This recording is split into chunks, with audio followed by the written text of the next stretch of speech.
ਪਹਿਲੇ ਦਿਨ ਕਲਾ ਇਹ ਗੱਡੀ ਜੋ ਦੂਜੀ ਗੱਡੀ ਦਾ ਸਾਹਮਣਾ।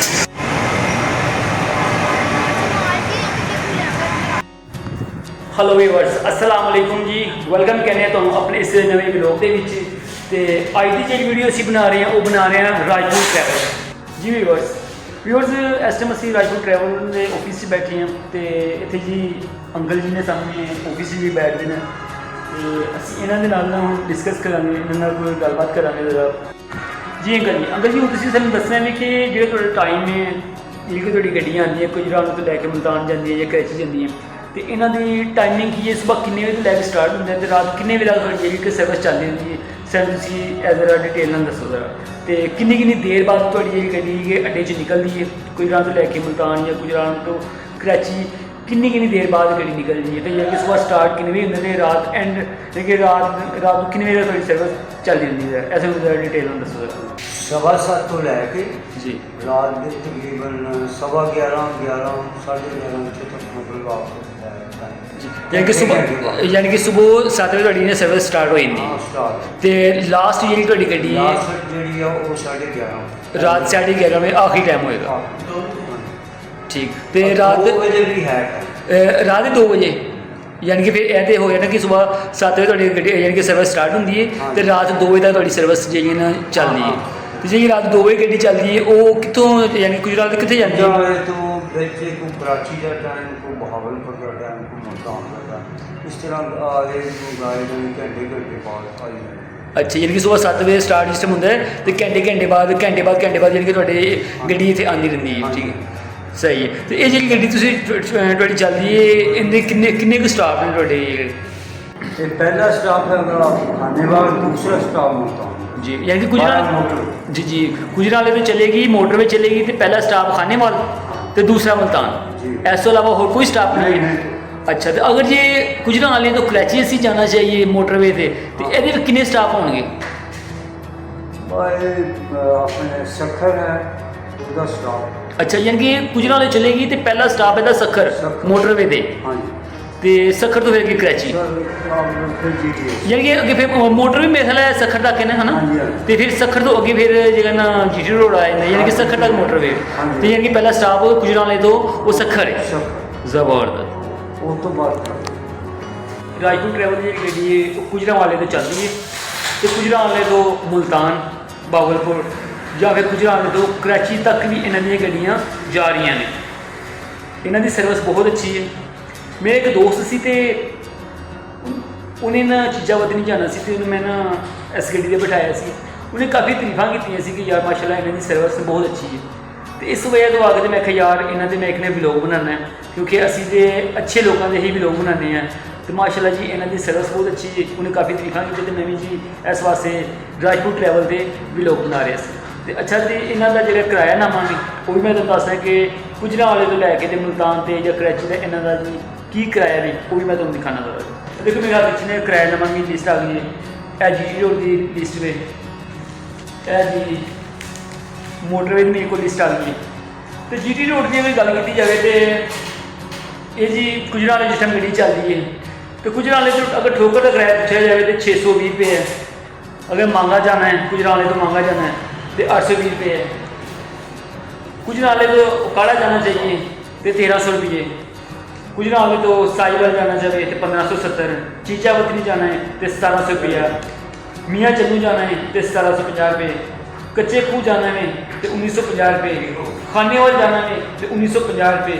जे मुल्तान तुसी जाना चाहते हो वो भाजी किराया जे 2000 रुपया। ये जे भाजी लिस्ट GT रोड की GT रोड की होगी। तो इस तो बाद अगर जे तुसी जाना चाहते हैं मोटरवे तो मोटरवे तो भाजी गुजरात तो लैके कराची तक इन्हों की सर्विस है। माशाल्लाह जी सर्विस इन्हों की बहुत अच्छी है। तो वैन के नाल एक ड्राइवर तो माशाल्लाह होंदा ही नाल क्योंकि गड्डी का ड्राइवर होंदा ही नाल सिक्योरिटी गार्ड है तो नाल एक लेडीज़ होंगे। अच्छा जी इन्होंने जो किरायानामा दसी तो किरायानामा जगह गुजरात वाले तो अगर खानेवाल जाना है तो 2050 रुपये। मुल्तान का किराया जी 2050 रुपये। बस्सी मलोक 2200 रुपया।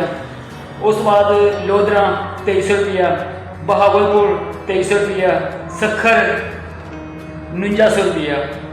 उस तो बाद मैरो 5200 रुपये किराया है, रानीपुर जिला 5200 रुपया है, हैदराबाद का किराया 5200 रुपया है। अगर ये तुम गुजरांवाली तो कराची जाना चाहते हो तो उसका किराया 5500 रुपया। यह मोटरवे की भाई तुम लिस्ट दिखा रहे हैं। ठीक, तो अगर जी तुम मुसाफिर को टाइम देना हो तो कितने मिनट पहले तक, 5 मिनट 10 मिनट 15 मिनट या कितनी देर पहले बुलाते हो? यानी कि तुम अपने सवारियों अद्धा घंटा पहले तुम बुला लेंगे हो? चलो सही है, ठीक है। 15 मिनट 20 मिनट अद्धा घंटा इंतजार कर दो तो बहुत बढ़िया है। सही। तो अंकल जी यह जगह तुम कार्गो का काम है एवं तो कार्गो है, कार्गो की चीज़ की होंगी कि दस सकते हो जरा तुम? कार्गो मुल्तान को आम वगैरह या कोई एनी चीज़ कोई भी है उनकी कार्गो होंगी है तो फिर असी इतने ला ली है। उन्होंने नंबर नोट किया नंबर जो तो बुला लीजिए कि आ जाओ अपनी कार्गो। जबरदस्त। यानी कि कार्गो में एवं कर कोई भी समान यानी कि अंब की पेटी हो गई या कोई कपड़ा लीड़ा हो गया या कोई भी बक्स यानी कि बैग बूग या कोई भी चीज़ अगर किसी को पहुँचानी तो उन्होंने कार्गो किया जाता है। चीज़ जी भी है पर कार्गो होंगी इधरों भी होंगी है। ठीक ठीक। यानी कि थोड़ी इस यानी कि जी ट्रैवल एजेंसी का फायदा भी कि यानी कि 2-3 घंटे के चीज़ जी ना उस जगह तक पहुँच जाती है। ठीक है, अगर जी TCS करवाइए तो वो तकरीबन 2-3 दिन लग जाते हैं। तो थोड़ी सहूलत यह वे कि लो जी तुम 1-2 घंटे या 3-4 घंटे के उन्होंने चीज़ पहुँचा देंगे जी, एक जगह तो दूसरी जगह पहुँचा देंगे।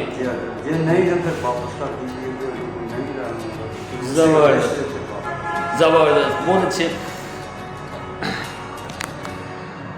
रायपुर ट्रैवल की सबसे पहले तो अपना नीचे बोल लगे रायपुर ट्रैवल। अब आपको बाहर जाने की ज़रूरत नहीं, एक फ़ोन कॉल पर ऑर्डर करें, हम आपकी जगह पर पहुंचाएंगे आपके प्यारों को आम। भाजी रायपुर ट्रैवल होते अपनी कोई भी चीज़ पहुँचा सकते हो। अंब का सीजन है तो लोग अपने प्यारों जी अंब भेजने पेटी शिटे भेजने जी रायपुर ट्रैवल है अपने ऑफिस के अंदर यह भी ले आए कोई भी अपनी चीज़ पहुँचा सकते हैं। मैंगो की गल की गई है कि वो तुम पेटी विखानिया पैनिया कि केड़ियां पेटियां जिन्हें लोग अपने प्यारों भेजने। चलो भाजी यह देखते हो ये भाजी मैंगो दी पेटियां जिहड़ियां आवाम जी अपने रिश्तेदारों को अपने प्यारिਆਂ ਨੂੰ भेज रही है। ठीक है, तो हुण असी वीडियो तो मजीद असी अगे तुहानूं जरा लैके चलना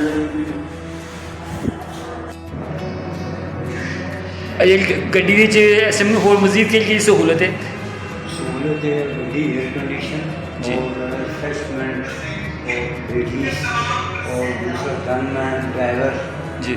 ये है बड़ा अच्छा माहौल है और नॉन स्टॉप है जी, कोई स्टॉप नहीं कोई चून चलान नहीं है, बड़े अच्छे माहौल में जाएगी और बड़े अच्छे माहौल में। तो अंकल जी जी गड्डियाँ थोड़ियाँ सारियाँ एयर कंडीशन के नॉन AC भी? सारियाँ एयर कंडीशन नॉन AC नहीं सब एयर कंडीशन। ज़बरदस्त।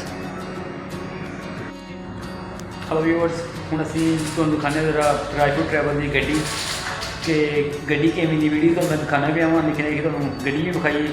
अंदर वाली साइड से मैं नहीं दिखा सकता क्योंकि अंदर सवारियां बैठी हुई हैं, बाहर वाली साइड से कंडीशन दिखावा कि जी यह रायपुर ट्रैवल की गड्डी है।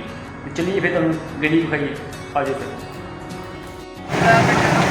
पहले दिन खड़ा एक गड्डी जब दूसरी गड्डी का सामना करो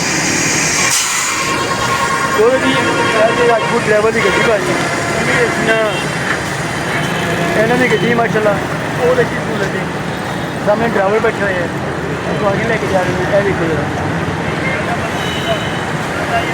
जी भाई राजपूत माशाल्लाह बहुत अच्छी सहूलत है भाई, क्या बात है।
ਤੇ ਲੋ ਜੀ ਭਾਜੀ ਸਾਨੂੰ ਇਸ ਦੇ ਨਾਲ ਹੀ ਸਾਨੂੰ ਦਿਓ ਇਜਾਜ਼ਤ ਤੇ ਅੱਜ ਸਾਡਾ ਬਲੌਗ ਜੀ ਹੋਇਆ ਜੀ ਖਤਮ।